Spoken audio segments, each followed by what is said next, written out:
Assalamualaikum warahmatullahi wabarakatuh.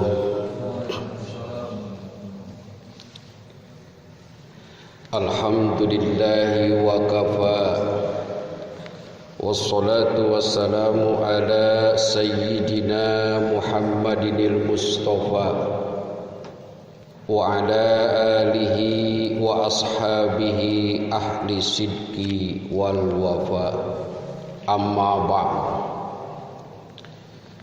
Segenap para alim ulama, para ustad, para kiai, para pejabat, para mahasiswa, mahasiswi di lingkungan kampus UIN Sunan Gunung Jati Bandung yang saya hormati, wabil khusus Al-Mukarram pangarsa Bapak Kiai Haji Bahrun Rifai MAG selaku Ketua DKM Masjid Iqomah UIN Sunan Gunung Jati Bandung yang saya hormati dan Allah muliakan.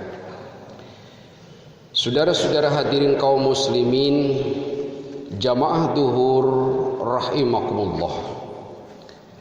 Pertama, marilah kita panjatkan puji dan syukur kehadirat Allah Subhanahu wa taala yang atas izinnya kita bisa bertemu dan berkumpul bersama-sama di masjid yang mulia ini, menyelesaikan sholat duhur berjamaah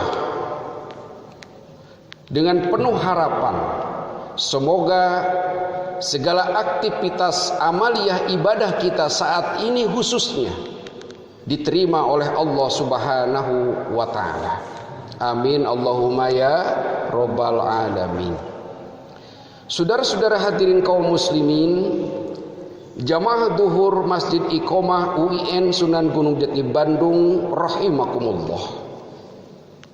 Kita tahu sejarah telah banyak mencatat orang-orang besar di muka bumi ini. Ada orang yang menjadi besar karena pangkat, jabatan, dan kekuasaannya.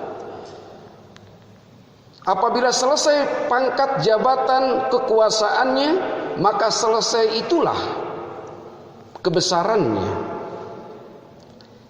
Ada juga orang besar karena harta dan kekayaan. Apabila suatu saat jatuh bangkrut miskin, maka selesai sampai disitulah kebesarannya. Ada juga orang yang besar karena dibesar-besarkan oleh kelompoknya, oleh pengikutnya. Tapi pada saat pengikutnya, kelompoknya, simpatisannya mencemoohkannya, maka selesai pula lah kebesarannya. Tapi tidak demikian hadirin dengan baginda Nabi besar Muhammad sallallahu alaihi wasallam. Beliau besar bukan karena pangkat, jabatan, dan kedudukan. Beliau besar bukan karena harta dan kekayaan. Beliau besar bukan karena dibesar-besarkan oleh umatnya, tapi beliau besar karena dibesarkan oleh Allah Subhanahu wa ta'ala. Kalau Allah sudah membesarkannya, orang sedunia mau memperkecilkannya, orang itu akan tetap besar karena Allah yang membesarkannya. Oleh karena itu baginda Nabi besar Muhammad sallallahu alaihi wasallam oleh Allah dijadikan contoh, dijadikan profil untuk ditiru, untuk dicontoh oleh kita manusia yang ada di muka bumi ini, khususnya kita umat Islam. Allah menegaskan dalam Al-Quranul Karim surah Al-Ahzab ayat 21, A'udzu billahi minasyaitonir rajim. Bismillahirrahmanirrahim. Laqad kana lakum fi Rasulillah uswatun hasanah. Sungguh pada diri baginda Nabi besar Muhammad sallallahu alaihi wasallam ada suri tauladan yang harus kita contoh untuk diterapkan dalam kehidupan kita sehari-hari. Kenapa Allah menyuruh contoh kepada baginda Nabi? Kenapa baginda Nabi Muhammad sallallahu alaihi wasallam dijadikan contoh? Paling tidak alasan jawabannya ada dua. Pertama, beliau manusia. Ini perintah yang logis, perintah yang masuk akal, perintah yang rasional. Allah menyuruh kita hambanya untuk mencontoh manusia. Manusia disuruh nyontoh manusia. Ini perintah yang logis. Coba kalau kita mencontoh jin, bagaimana kehidupan jin? Kita suruh nyontoh malaikat, bagaimana kita mencontoh kehidupan malaikat? Itu tidak rasional. Oleh karenanya Allah memerintahkan kepada kita untuk contoh baginda Nabi besar Muhammad sallallahu alaihi wasallam. Yang kedua, kenapa kita harus nyontoh baginda Nabi Muhammad sallallahu alaihi wasallam? Karena beliau pribadinya komplit. Pribadi yang komplit. Mau nyontoh apa kita? Kalau sekarang kita kebetulan sebagai dosen, sebagai pengajar, sebagai guru, Rasul mengajar jamaah di masjid. Kalau sekarang kita sebagai pemimpin, Rasul juga seorang pemimpin besar. Kalau kita seorang pedagang, pengusaha, pembisnis, Rasul pun juga seorang pengusaha, pedagang, pembisnis yang jujur. Kalau kita kebetulan sekarang ini sebagai kepala rumah tangga, Rasul pun juga bagaimana memberikan contoh, membangun, membina keluarga sakinah, mawadah, warahmah. Beliau punya istri dan punya anak. Ayo, lebahan mana kita? Semua ada, komplit, lengkap pada baginda Nabi besar Muhammad sallallahu alaihi wasallam. Lalu apa yang harus kita contoh? Yang harus kita contoh pada baginda Nabi besar Muhammad sallallahu alaihi wasallam adalah akhlakul karimah. Inilah misi yang Allah utus beliau ke muka bumi ini untuk menyempurnakan akhlakul karimah. Innama bu'istu liutammima makarimal akhlak. 13 tahun baginda Nabi berdakwah, berjuang di kota Mekah untuk menanamkan la ilaha illallah, untuk membangun akidah, untuk meluruskan keyakinan, akhlak kepada Allah Subhanahu wa taala.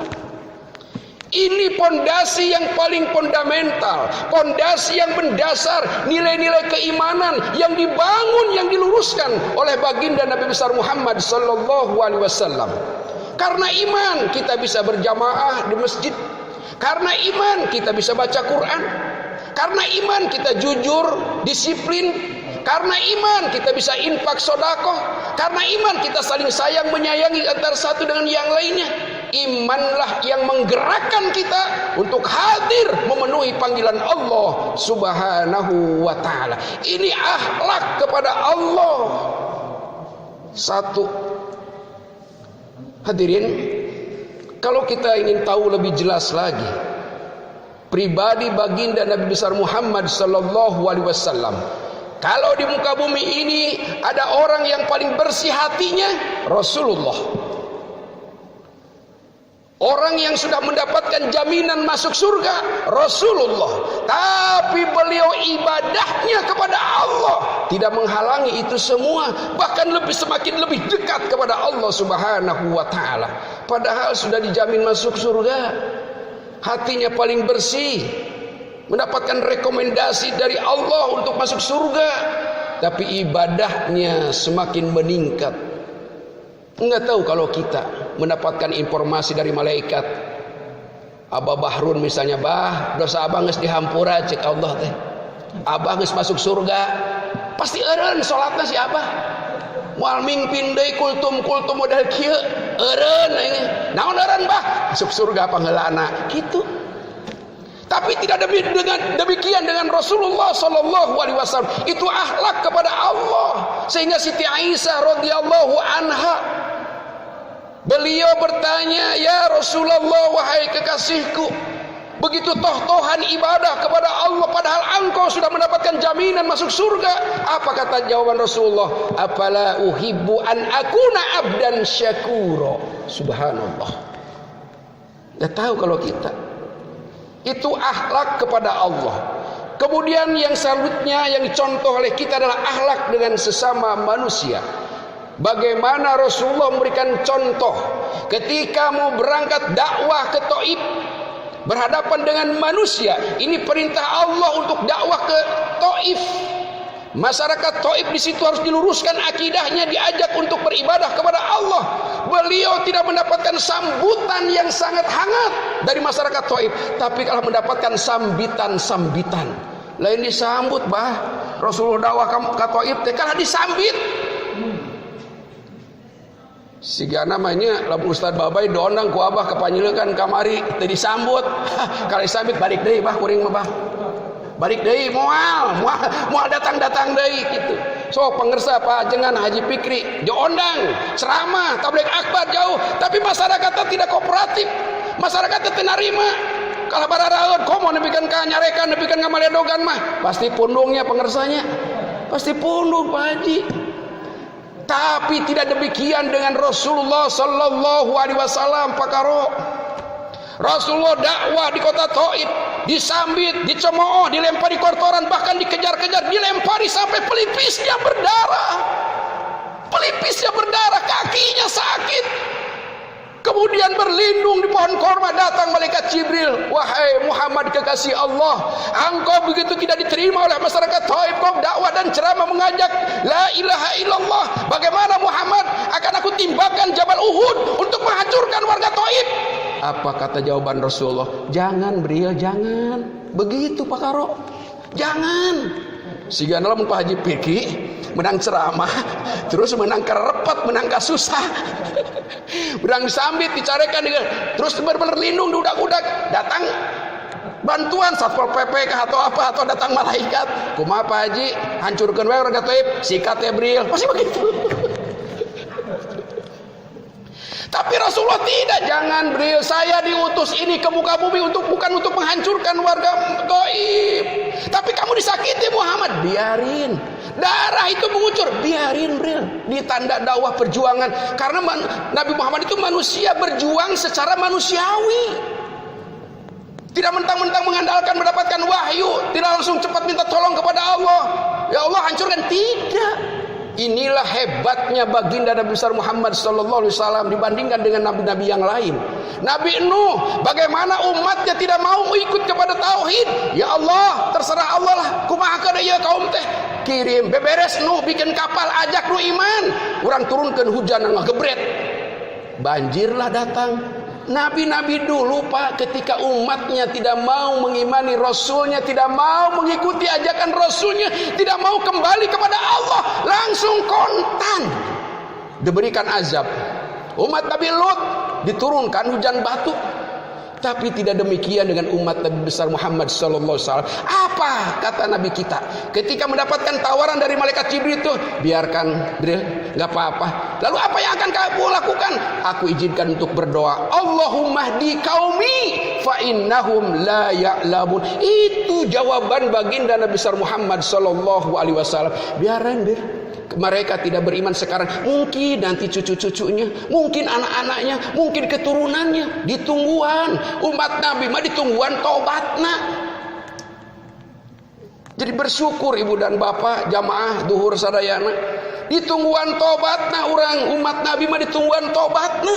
Lamun umat-umat terdahulu langsung kes adab, bedegong adab. Umat Nabi manteu sok di dia berbuat maksiat, berbuat dosa, apakah langsung kes? Ente. Karena Rasulullah menjamin seperti itu. Allahumma di qaumi. Rasulullah mendoakan, ya Allah berikan hidayah. Berikan hidayah ya Allah. Mereka berbuat seperti itu, tidak menerima saya ini karena mereka tidak tahu. Begitu. Bersyukurlah kita hadirin jamaah duhur Masjid Iqomah UIN Sunan Gunung Jati Bandung yang berbahagia. Bersyukur kita di bulan Rabiul Awal ini kita selalu mencintai Rasulullah sallallahu alaihi wasallam. Apalagi sekarang kita saat masih keneh rame-ramena Nabi kita dicaci maki, Nabi kita dicemoohkan oleh masyarakat Perancis dengan ekspresi kartunnya melecehkan Nabi kita. Maka kewajiban kita bela Nabi kita, bela Rasul kita, bela utusan Allah. Kalau mereka ujuk rasa dan datang ke Mabes atau Nabi datang ke ujuk rasa tempat-tempat yang harus tempat demonstrasi dan sebagainya, hanya meluapkan aspirasinya, mengutuk, mengecam dan sebagainya Presiden Prancis untuk menyatakan permohonan maafnya di depan umat Islam di dunia. Kita paling tidak kita harus selalu mendoakan baginda Nabi besar Muhammad sallallahu alaihi wasallam dengan memperbanyak baca sholawat. Karena itu umat Nabi, apabila kita ingin dicintai umat Nabi, banyak-banyaklah kita baca sholawat. Dan yang kedua, menjaga amanah Rasulullah, menjaga warisannya. Apa warisan Rasulullah? Sawah sanis, gedung sanis, modal yang besar sanis, tapi warisan Rasulullah tilu. Hiji Al-Quranul Karim, yang kedua hadis, dan yang ketiga ulama, ustad, kiai. Kita bisa beribadah saat ini karena Rasulullah. Kita bisa baca Quran karena Rasulullah melalui ustadz-ustadz kita yang telah mengajarkan kita. Itu jaga ulama kita, jaga kiai-kiai kita, jaga ustadz-ustadz kita. Makanya bersyukur bapak-bapak yang di kampungnya ada ustadz, ada kiai, ada ulama yang mengajarkan dan membimbing ajaran-ajaran agama di musola, di masjid, di lingkungan kita. Bersyukur ulah diasingkan kiai itu, ulah disepelekan ustadz teh. Kita bisa baca Quran, kita bisa sholat, kita bisa ibadah karena guru kita yang mengajarkan ngaji. Kalau sekarang guru kita sudah tidak ada, kirim Fatihah. Kalau sekarang guru kita masih ada, hormati mereka, berikan layak yang luar biasa. Bila perlu begitu. Ada rezeki saeutik ingat, Abah Bahrun boga rezeki saeutik ya ingat ka Ustaz Fikri, Ustaz jadi sekedar kurang makan buat orang bersama. Alhamdulillah begitu. Ya man ngajakan teh Pak Buhari we terus diajakan makan teh. Ayo Ustaz Babay mah teu bisi Pak Karo bade ngamplopan Ustaz Babay teh naon alhamdulillah Pak Karo. Ya maka Ustaz mah sing ikhlas ya jangan. Sing ikhlas we kiai mah sing ikhlas, modar atuh ikhlas we mah. Hadirin rahimakumullah, sebetulnya ingin banyak saya berkhutbah dan berceramah, berpidato, kultum pada saat ini, tapi ini sajalah yang dapat saya sampaikan karena waktu jualah memisahkan kita. Mudah-mudahan kalau jamaah hadir pada saat ini kemudian tertarik dan ingin mengundang saya, insya Allah saya siap 24 jam. Bilih pakaro pada yang ngundang abdi mangga dalam rangka peringatan Maulid Nabi besar Muhammad sallallahu alaihi wasallam. Terima kasih atas segala perhatiannya. Mohon maaf apabila ada kesalahan dan kekurangannya. Wallahul muwaffiq ila aqwamit thoriq. Wassalamualaikum warahmatullahi wabarakatuh.